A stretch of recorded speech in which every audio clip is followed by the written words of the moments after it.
கேரளால இருந்துட்டு யாராலும் இந்தியா டீம்ல செலக்ட் ஆக முடியாதுன்னு சொன்ன அதே பையன் தான் இன்னைக்கு வேர்ல்ட் கப் சாம்பியனா மாறி இருக்கான். 1994 டெல்லியில கான்ஸ்டபிளா வேலை பார்க்குற விஸ்வநாத்துக்கு ஒரு பையன் பிறக்கிறான்.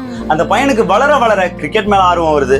அதை பார்த்தா அந்த அப்பா நான் பையன் டெல்லியில இருந்தா முன்னேற முடியாதுன்னு யோசிக்கிறாரு. அதனால தன்னோட போலீஸ் வேலையை விட்டுட்டு நான் சொந்த ஊரான கேரளாவுக்கு கூட்டிட்டு போறாரு. தான் பையனுக்கு பிடிச்ச கிரிக்கெட் எனக்கும் பிடிக்கும்னு யோசிச்ச அந்த அப்பா அந்த பையனை அவரே கோச் பண்ண ஆரம்பிக்கிறாரு. ஆனா மத்த ஊர் மாதிரி கேரளால கிரிக்கெட்ன்ற விளையாட்டை யாரும் பெருசா பார்க்க மாட்டாங்க.